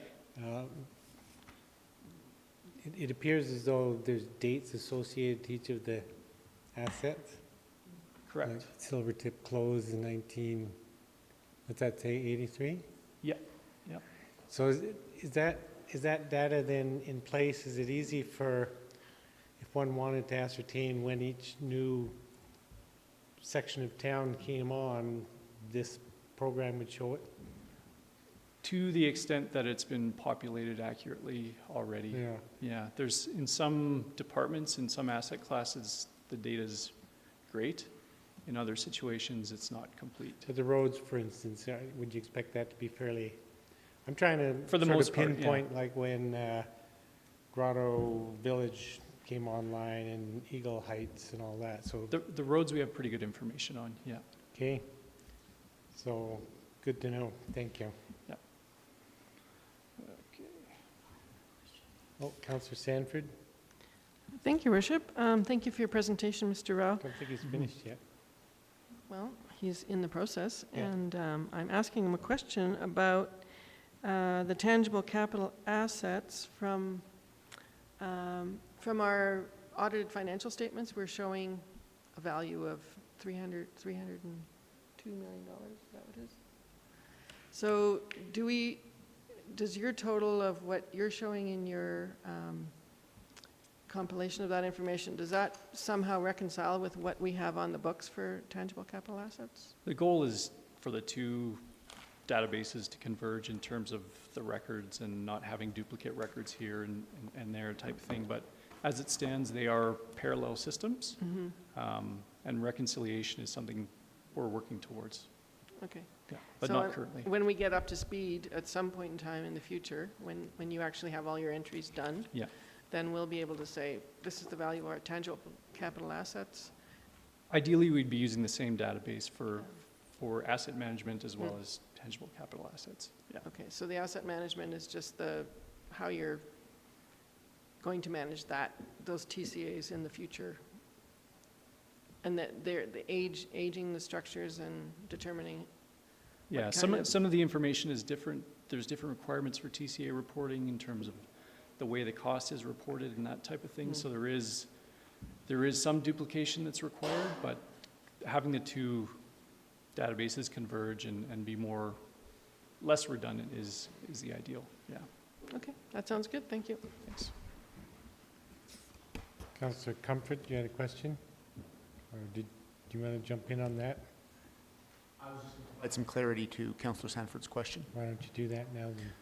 So the short answer is that TCA is essentially a reporting requirement, and asset management is the program that we will engage in to ensure that we maintain our assets and have the finances to do that appropriately over time. In the end, ultimately, the two numbers should reconcile. So our total value of tangible capital assets should roughly equate to the value of the assets that we maintain.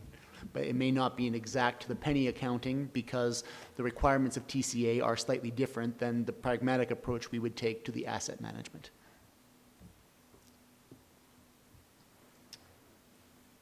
Thank you.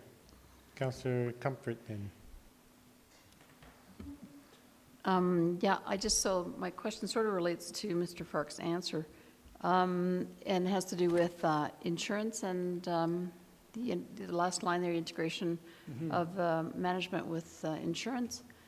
Does that happen directly with the insurance company, or are you talking about how you get what needs to be supplied to the insurance? So, to the yeah, insurer? so on an annual basis, we have to provide our insurance providers with an update as to what we have and how much it's worth and that kind of thing. And if we can have the information related to the assets in one centralized location, we can use that data for both asset management and extracting data from that database to send to the insurance provider and say, this is what we have. These are the things we've purchased this year. This is the value. And then they, in turn, adjust our premiums based on those adjustments. And then what about depreciation? Do we do that in-house, or does the insurer then gauge what the value might be, or is that, how is that determined? A bit of both, yeah. Okay. Yeah. Thanks. Thanks. And if you wanted to complete your report now, that'd be super. Sure. So asset management plans, these are another one of the deliverables. The definition of an asset management plan is a plan to identify asset management needs, establish longer-term financing means, and regularly schedule maintenance, rehabilitation, and replacement works for the long-term sustainability of the asset. These will be delivered per department or per major asset class semi-annually, and it includes following types of information such as the condition and remaining life of assets, the level of service performance, asset risks, capital and operational projects required to maintain that level of service, and current and projected costs and funding, as well as timelines for and consequences of not following this asset management plan. If you note the text in blue, that kind of leads into the next couple of slides, which show the relationship between the asset management plan and the long-term financial plans. So data inputs for the long-term financial plan, this is another deliverable. A definition of the long-term financial plan is a plan that documents the process of aligning financial capacity with long-term service objectives. So this compiles current and projected costs and funding data from all relevant town departments or major asset classes. Again, it's delivered semi-annually. The frequency of that will be determined upcoming once we develop the asset management program, which outlines those schedules. Typically, the long-term financial plan would occur after the development of the asset management plans as a result of the type of data collected in the process of developing an asset management plan. But due to our timelines for this year's long-term financial plan, we're collecting that required cost data that would typically be included in an asset management plan, and we'll collect and compile the other asset management data at a later date for development of the first round of the asset management plans. And again, if you note the blue text, this leads into the next slide, which kind of shows the relationship between the asset management plans and the long-term financial plans. So if you look on the left, these are the departments within the town which we'd be developing asset management plans for. In some cases, engineering, for example, this might be broken down into transportation and flood or something like that, if it's bigger asset management classes. And then those costs and funding for current and projected funnel into the long-term financial plan. So in its most basic form, the asset management plans deliver current and projected costs and funding data per department or asset class to be aggregated in the long-term financial plan. So this is kind of going back to getting a bit more high level again, but the big picture goal of the asset management strategy is to utilize the asset management data to help better plan and prioritize town projects and resources in a defensible manner. We want to continue working towards further integration of risk management, TCA reporting, and ensuring consideration of other town plans and policies while we do this. So the third and final component of the asset management strategy is the question, how do we begin to accomplish this at the town of Canmore? And to answer this, I'll provide a bit more detail regarding the timeline for the deliverables. So these are the same deliverables that were presented in the AM briefing report. I'll just provide a bit more information on their delivery. So on the left side, it provides a description. On the right side, it provides a timeline. So starting from the top, the long-term financial plan, the initial plan, it's due to be delivered in June 2017. We're currently compiling data for the development of the long-term financial plan to be provided to council in June 2017. Moving down, long-term financial plan updates, this is ongoing. The frequencies of these updates, as I mentioned, will be established via an asset management program, which will outline the schedule for the delivery of asset management plans and long-term financial plans. The asset management policy, as we mentioned, we'll be formalizing the asset management mission, core values, guiding principles to inform this policy over the next couple of months, and it will be brought to council in August 2017. Continue to build and maintain meaningful asset registries. Again, this is ongoing. This is something we've got a good start on in a lot of departments, but are lacking information on in other departments. And it's a process that relies on good communication and asset tracking across the board. Further down, developing an asset management program. This is the program or schedule for the development of asset management plans and long-term financial plans. This will happen in early 2018.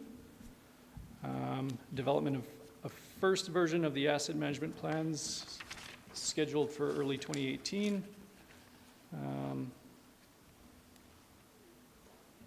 The development of the first formal asset management plans per major asset class will begin in 2018. We've suggested late 2018, as there are things we need to iron out with some of the AM tools that we are currently using in advance of this.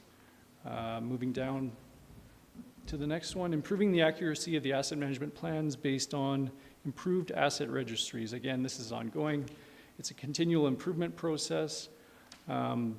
Making sure that we have current and meaningful data in all of our registries, reviewing and adapting Town of Canmore processes related to risk management to efficiently integrate with asset management processes. Again, this is ongoing. Asset management and risk management are very, very interconnected and need to be looked at holistically and strategically to ensure as much alignment between the two as possible. And again, building the efficiencies around asset management, TCA reporting, and insurance, this will be ongoing. These are processes that are very interrelated, and there are definite opportunities to reduce these redundancies and streamline processes that will impact all three areas. And then again, utilizing the asset management plan and long-term financial plan data for planning and decision-making processes. This is the end goal. It's ongoing, and as previously mentioned, we've done a great job of looking at projects in the past with an asset management lens. But there are always opportunities to further integrate asset management thinking into other departments and processes at the town. This is a continual process for making better decisions. And that's the end of my presentation. Thank you. Thank you very much. Are there any questions this time from members of the committee?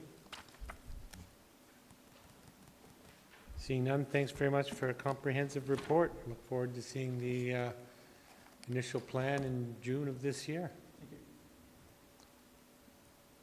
And for that, I'll move that the committee be adjourned. Those in favor? Opposed? Motion's carried unanimously.